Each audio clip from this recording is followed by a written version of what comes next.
Hello, this is Mr. Zelinka from the High School Guidance Department. This is the second screencast in a two-part screencast. Please be sure you saw the video that precedes this presentation by Dr. Zarnecki. This section of the presentation reviews important high school information as it relates to the course selection process. As a reminder, since this is a recording, you have the ability to pause the information at any time. I will continue to review the slides in a timely manner. Should you have any questions, please follow up with the appropriate school counselor. Their contact information can be found on the final slide. Let's get started.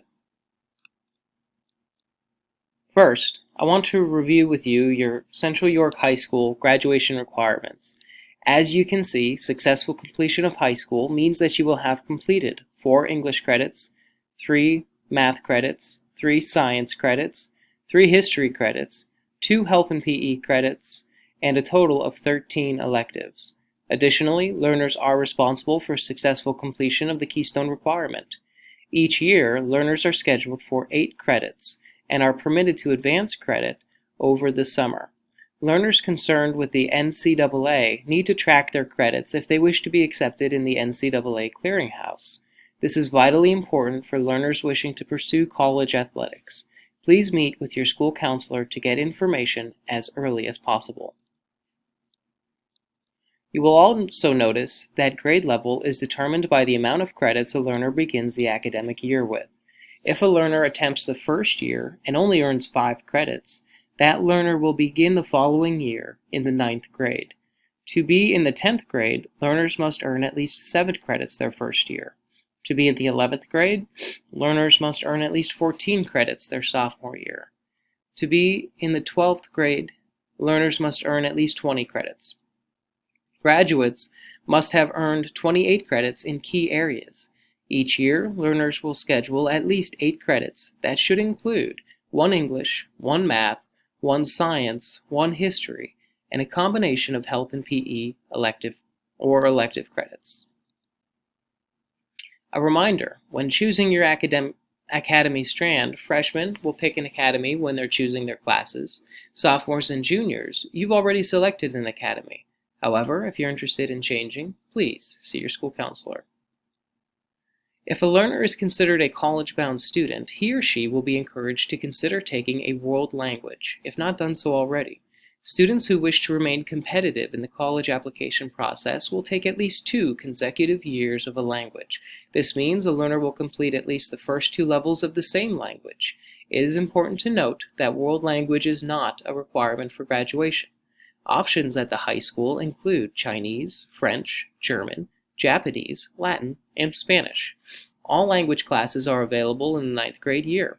Students who are successful in the language must earn a 75% or more in their recent English class to enroll in the first level of a language, and maintain a 70% in that level to progress to the next. Prerequisites work like the foundation of a building. In the example here, you will see that in order to reach trigonometry, a learner must meet the foundational courses including Algebra 1, Geometry, and Algebra 2. Honors and AP courses are designed to be rigorous, challenging, and ultimately will prepare learners for the college experience. Successful learners planning on these rigorous courses typically are motivated to be successful, work daily on homework and assignments, and regularly study or prepare topics. These are fast-paced options with an increased rigor and should not be taken lightly. To qualify for an AP or honors course, a learner must have a final grade of 90% or better in the previous course in that subject area, or earn a 3.5 cumulative weighted GPA in all subject areas.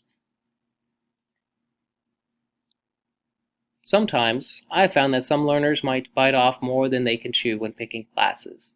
Central York High School policy dictates that course change requests must be completed within 3 school days of the start of that scheduled semester.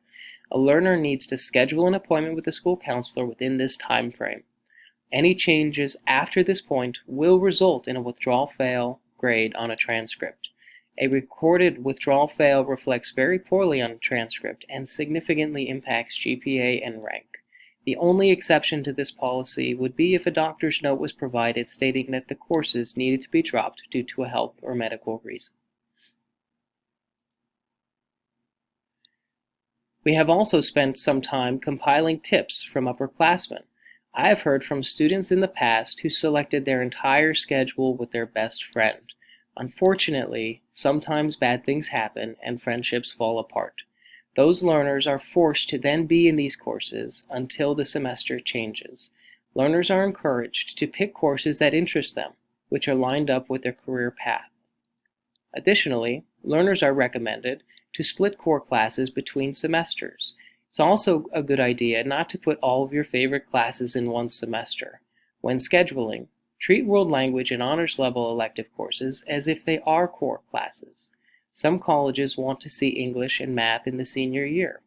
Some programs also enjoy seeing an additional social studies or science course.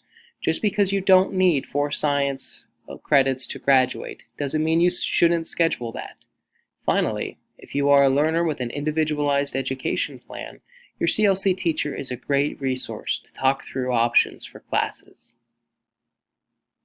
The High School Counseling Department would like to leave learners with a few quick reminders. First, counselors are great people who want to get to know you. Please use us as a resource and reference. Definitely follow up with a counselor if any questions ever come up. Finally, as always, finish your year strong so that you can continue being awesome next year. This page lists all the counselor assignments. Please also reference the high school guidance webpage, which can be easily found at tinyurl.com/cysdguidance. Thank you for listening, and please let us know if you have any questions.